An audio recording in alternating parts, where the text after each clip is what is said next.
കർത്താവിൻ്റെ അതിപരിശുദ്ധ നാമം മഹത്വപ്പെടുമാറാകട്ടെ. ഒരുമിച്ച് ഒരു പ്രാവശ്യം കൂടെ ദൈവവചനത്തിൽ ചിന്തിച്ച് നിങ്ങൾക്ക് വേണ്ടി പ്രാർത്ഥിക്കാൻ ഇന്ന് രാവിലെയും പരിശുദ്ധാത്മാവ് നൽകിയ നല്ല അവസരങ്ങൾക്കായി ഞാൻ ദൈവസന്നിധിയിൽ സ്തോത്രം ചെയ്യുകയാണ്. ഓരോ ദിവസമുള്ള ദൈവിക സന്ദേശങ്ങൾ നിങ്ങളുടെ ജീവിതത്തിൽ ഏറെ അനുഗ്രഹമാകുന്നു എന്ന് അറിയുന്നതിൽ സന്തോഷമുണ്ട്. നിങ്ങൾ അയച്ചു തരുന്ന പ്രാർത്ഥനാ വിഷയങ്ങൾ ദൈവസന്നിധിയിൽ വെച്ച് പ്രാർത്ഥിപ്പാൻ ഞങ്ങളെ കുടുംബമായി കർത്താവ് അവസരങ്ങൾ നൽകുന്നു. ഗ്രേസ് ടിവിയുടെ പ്രവർത്തനങ്ങളെ ഓർത്ത് നിങ്ങൾ പ്രാർത്ഥിക്കുന്നുണ്ടെന്ന് അറിയാം. ഞങ്ങളെ ഓർത്ത് വീണ്ടും നിങ്ങൾ പ്രാർത്ഥിക്കുക. കർത്താവ് നിങ്ങൾക്ക് വേണ്ടി വലിയ കാര്യങ്ങൾ ചെയ്യട്ടെ. ഇന്നത്തെ ചിന്തയ്ക്ക് വേണ്ടി പരിശുദ്ധ എൻ്റെ പക്കൽ നൽകപ്പെട്ടിരിക്കുന്ന വേദവാക്യം മർക്കോസിൻ്റെ സുവിശേഷം 5-ാം അധ്യായം 36-ാമത്തെ വാക്യമാണ്. വാക്യം ഇങ്ങനെയാണ്: യേശു ആ വാക്ക് കാര്യമാക്കാതെ പള്ളിപ്രമാണിയോട് ഭയപ്പെടേണ്ട, വിശ്വസിക്കുക മാത്രം ചെയ്യുക എന്ന് പറഞ്ഞു. അനുഗ്രഹിക്കപ്പെട്ട നല്ല വേദവാക്യമാണ് ഇന്ന് രാവിലെ കർത്താവ് നമുക്ക് വീണ്ടും നൽകിയിരിക്കുന്നത്.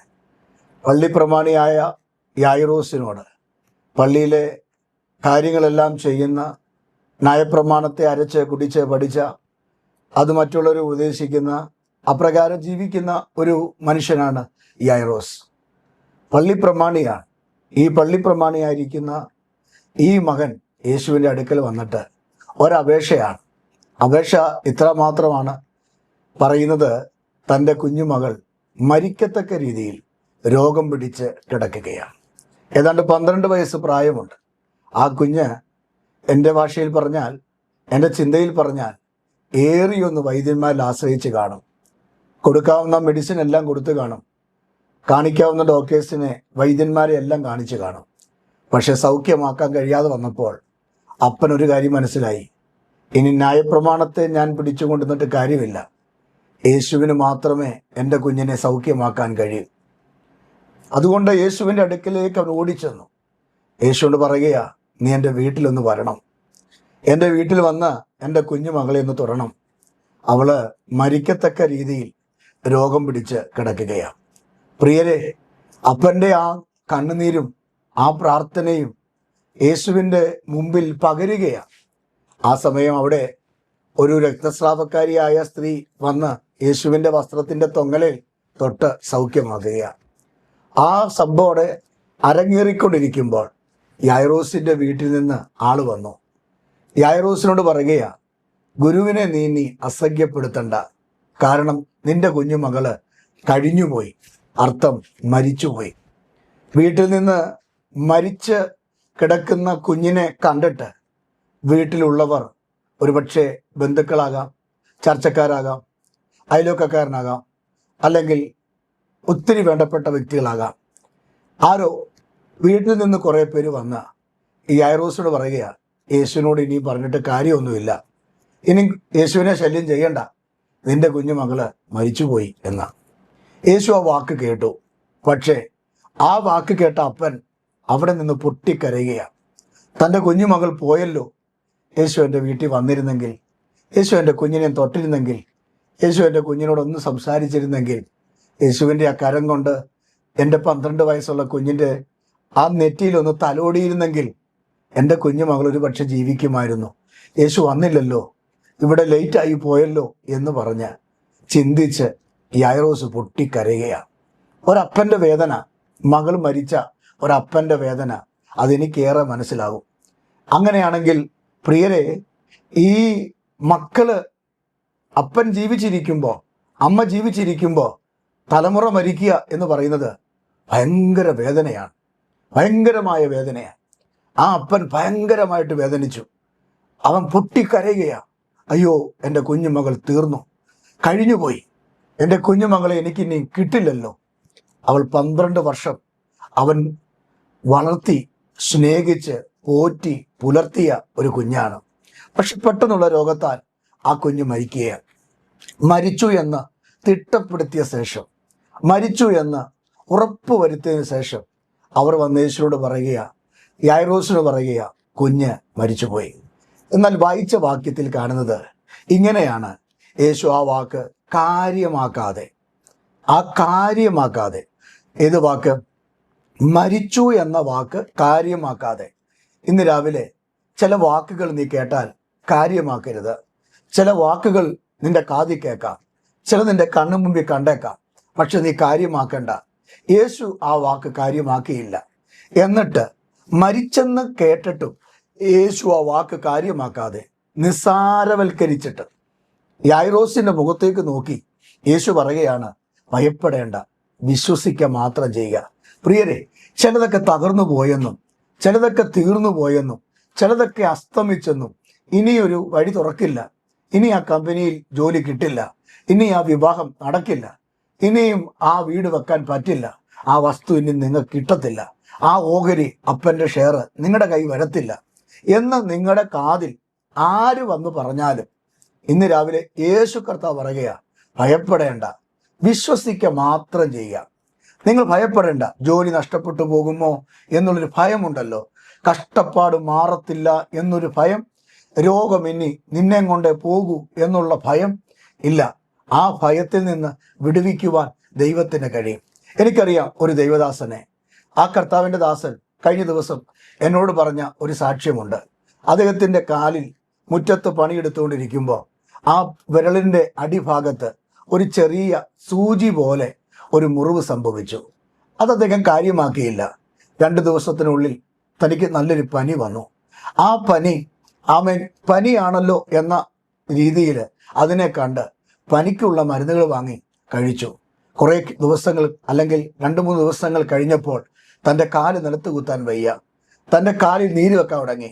തൻ്റെ കാലിൻ്റെ പത്തി നോക്കിയപ്പോൾ അവിടെ ആ സൂചി പോലെ കൊണ്ട ആ മുറിവ് പഴുത്ത് ഇരിക്കുകയാണ്. വേഗത്തിൽ ഡോക്ടറെ കാണിച്ചു. ഡോക്ടർ മറ്റൊരു ഹോസ്പിറ്റലിലേക്ക്, കോട്ടയം കാരിത്താസ് ഹോസ്പിറ്റലിലേക്ക് തന്നെ റെഫർ ചെയ്തു. അദ്ദേഹം അവിടേക്ക് പോയി. അവിടെ ചെന്ന് നല്ല മിടുക്കനായ ഒരു ഡോക്ടറെ കണ്ടു. അദ്ദേഹത്തോട് തൻ്റെ കാര്യം പറഞ്ഞു.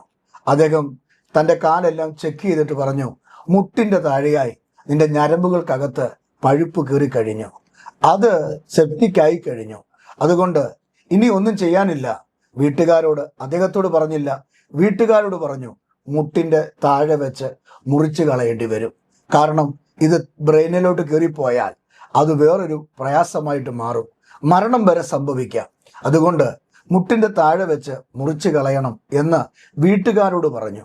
എന്നാൽ ഈ മകനോട്, ഈ ദൈവദാസനോട് ഡോക്ടർ പറഞ്ഞു, ആ വിരല് നമുക്ക് മാറ്റേണ്ടി വരും കേട്ടോ എന്ന് പറയടയായി. അങ്ങനെ ഓപ്പറേഷൻ തിയേറ്ററിൽ കയറ്റി തൻ്റെ വിരൽ മുറിച്ച് അതിനകത്ത് പഴുപ്പുകളെല്ലാം എടുത്തു കളഞ്ഞ് മരുന്ന് വെച്ച് കെട്ടി തന്നെ 2 ദിവസത്തേക്ക് വിട്ടു. കുറെ കഴിഞ്ഞപ്പോഴും മാറ്റങ്ങളൊന്നുമില്ല. അങ്ങനെ വരുമ്പോഴാണ് അവർ ഭയങ്കരമായിട്ട് ഭാരപ്പെടാൻ തുടങ്ങി. എന്നാൽ ദൈവസന്നിധി പ്രാർത്ഥിച്ചു. ഡോക്ടർ പറഞ്ഞു മുട്ടിന് താഴെ വെച്ച് മുറിച്ച് കളയണമെന്ന്. പക്ഷേ ആ കുടുംബം പ്രാർത്ഥിച്ചു, ആ ദൈവദാസൻ പ്രാർത്ഥിച്ചു.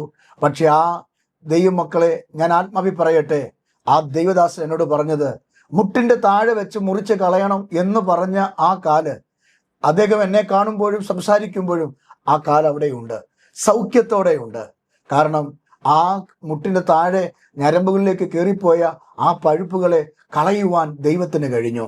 ഡോക്ടറിനെ ദൈവം ഉപയോഗിച്ചു, അദ്ദേഹം കഴിച്ച മെഡിസിനെ ദൈവം ഉപയോഗിച്ചു.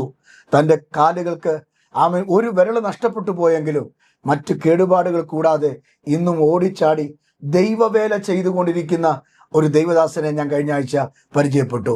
അങ്ങനെയെങ്കിൽ ഞാൻ ദൈവസന്നിധിയിൽ പറയട്ടെ, ഭയപ്പെടേണ്ട, വിശ്വസിക്കുക മാത്രം ചെയ്യുക. യേശു ആ വാക്ക് കാര്യമാക്കിയില്ലെങ്കിൽ നിന്റെ വീട്ടിലും ആ വാക്ക് കാര്യമാക്കാതെ യേശു നിനക്ക് വേണ്ടി അത്ഭുതം ചെയ്യും.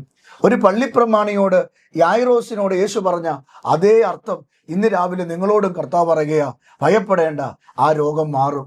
ആ മരണതുല്യമായ പ്രശ്നത്തിന് പരിഹാരം യേശു തരും. നിന്റെ കണ്ണുനീര് കർത്താവ് തുടയ്ക്കും. നിന്റെ കുഞ്ഞിന് വഴി ദൈവം തുറക്കും. നിന്റെ വീട്ടിൽ ആ മരണം സംഭവിക്കില്ല. നിന്റെ അടഞ്ഞ വാതിൽ ദൈവം തുറക്കും. ആ ജോലി നഷ്ടപ്പെട്ടു പോകത്തില്ല. അവിടെ തന്നെ ദൈവം നിന്നെ ഉറപ്പിക്കും. ആരാ പറഞ്ഞ് നിന്നെ അവിടുന്ന് പറഞ്ഞു വിടുമെന്ന്? ആരാ പറഞ്ഞ് നിന്റെ ജോലി നഷ്ടപ്പെട്ടു പോകുമെന്ന്? ആരാ പറഞ്ഞ കടം കയറി നിന്റെ ജീവിതം മുടിയുമെന്ന്? ആരാ പറഞ്ഞ് നിന്റെ വീട് ജപ്തിയാകുമെന്ന്? ഭയപ്പെടേണ്ട, വിശ്വസിക്കുക മാത്രം ചെയ്യുക. ഈ ഐറോസിനോട് പറഞ്ഞ അതേ വാക്ക് ഇന്ന് രാവിലെ പ്രഭാത സന്ദേശത്തിൽ കൂടെ ഞാൻ നിങ്ങളോട് പറയുകയാണ്, ഭയപ്പെടേണ്ട, വിശ്വസിച്ച് പ്രാർത്ഥിച്ചാൽ മതി, വിശ്വസിച്ച് കരഞ്ഞാൽ മതി, വിശ്വസിച്ച് ഉപവസിച്ച് പ്രാർത്ഥിച്ചാൽ മതി. നിങ്ങളുടെ വീട്ടിൽ അത്ഭുതം സംഭവിക്കും. നിന്റെ കാലിന് ദൈവ സൗഖ്യം തരും, നിന്റെ കിഡ്നിക്ക് ദൈവ സൗഖ്യം തരും, നിന്റെ ബ്രെയിന് കർത്താവ് സൗഖ്യം തരും. കൂടെ കൂടെ ഉണ്ടാകുന്ന നിന്റെ കൈയുടെ വേദനയുണ്ടല്ലോ, കൂടെ കൂടെ ഉണ്ടാകുന്ന നിന്റെ കാലിന്റെ നീരുണ്ടല്ലോ, കർത്താവ് സൗഖ്യം തരും. ഏത് മെഡിസിൻ കഴിച്ചാലും മാറാത്ത രോഗം കർത്താവ് സൗഖ്യം തരും. നിന്റെ ശരീരത്തിൽ സകല ടെസ്റ്റുകൾ നടത്തിയിട്ട് ഒരു വിവരവും കിട്ടുന്നില്ല, പക്ഷേ നിന്റെ രോഗം നിന്നെ വിട്ടുപോകുന്നില്ലെങ്കിൽ നീ ഭാരപ്പെടേണ്ട. നീ പറഞ്ഞില്ലേ, ഇനി ഞാൻ എത്ര നാളുണ്ട്, എങ്ങനെ മുമ്പോട്ട് പോകും? ഇല്ലച്ചാ, ദൈവം നിന്നെ ഇനിയും മുമ്പോട്ട് കൊണ്ടുപോകേണ്ടതുണ്ട്. ഇനിയും നീ ഓടേണ്ടതുണ്ട്. ഇനിയും നിനക്ക് വേണ്ടി ദൈവം ചിലത് കരുതി വെച്ചിട്ടുണ്ട്. അതുകൊണ്ട് പരിശുദ്ധ ആത്മാവിൽ ഞാൻ പറയുക, യായിറോസിനോട് പറഞ്ഞതുപോലെ യേശു കർത്താവ് നിന്നോട് പറയുക, അത് കാര്യമാക്കണ്ട. ആ കേട്ട കാര്യമുണ്ടല്ലോ, കാര്യമാക്കണ്ട. നിന്റെ ജീവിതത്തിൽ വന്ന ആ വേദനയുണ്ടല്ലോ, അത് കാര്യമാക്കണ്ട. ആ പ്രതിസന്ധി ഉണ്ടല്ലോ, കാര്യമാക്കണ്ട. നിന്റെ കുഞ്ഞുമകൾ മരിച്ചിട്ടില്ല, ഉറങ്ങുകയാണ്. യേശു പറഞ്ഞ വാക്ക് കേട്ടോ, ഉറങ്ങുകയാണ്. യായിറോസിന്റെ വീട്ടിൽ യേശു ചെന്നിട്ട് കരയുന്നവരെയും ആമേൻ വീട്ടിൽ ഉള്ളവരെയും ഒക്കെ പുറത്താക്കിയിട്ട് പത്രോസിനെയും യോഹന്നാനെയും യാക്കോബിനെയും കൂട്ടി, കുഞ്ഞിന്റെ അപ്പനെയും അമ്മയും മാത്രം കൂട്ടി കുഞ്ഞ് കിടക്കുന്ന ആ ബെഡിന്റെ അരികിൽ ചെന്നിട്ട് തബീതാ കുവി, ബാലെ എഴുന്നേൽക്ക എന്ന് പറഞ്ഞ് യേശു ആ കുഞ്ഞിന്റെ കൈക്ക് പിടിച്ച് എഴുന്നേൽപ്പിച്ച് ആമേൻ അവിടെ എഴുതിയിരിക്കുന്നത് മാതാപിതാക്കൾക്ക് ആ കുഞ്ഞിനെ ഏൽപ്പിച്ചു കൊടുത്തു. അതേ പ്രിയരെ, തീർന്നെന്ന് പറഞ്ഞ സ്ഥാനത്ത്, നശിച്ചെന്ന് പറഞ്ഞ സ്ഥാനത്ത്, ഇനി ഒരു ഗതി പിടിക്കത്തില്ലെന്ന് പറഞ്ഞ സ്ഥാനത്ത് യേശുവിന്റെ കൂടെ നിങ്ങൾ ജീവിക്ക്. യേശുവിനായി നിങ്ങൾ ആയിത്തീര്. നിങ്ങളുടെ വീടിനകത്ത് അനർത്ഥം വഴിമാറും, വേദന വഴിമാറും, നിങ്ങളുടെ കുടുംബം അനുഗ്രഹിക്കപ്പെടും. അങ്ങനെ ആണെങ്കിൽ ഞാൻ ഇന്ന് രാവിലെ ഇങ്ങനെ പറഞ്ഞ് പ്രാർത്ഥിക്കട്ടെ, യേശു ആ വാക്ക് കാര്യമാക്കുന്നില്ല, ഭയപ്പെടേണ്ട, വിശ്വസിച്ചാൽ മതി, അത്ഭുതം നിങ്ങളുടെ വീട്ടിൽ സംഭവിക്കും. പ്രാർത്ഥിക്കാം. കർത്താവെ, നൽകിയ നല്ല ദൂതിനായി സ്തോത്രം. ഭയപ്പെടേണ്ട എന്ന് പറഞ്ഞ് ഞങ്ങളുടെ കൂടെ വന്ന, ഞങ്ങളുടെ കൂടെ നിൽക്കുന്ന ഞങ്ങളുടെ നല്ല കർത്താവിനായി സ്തോത്രം.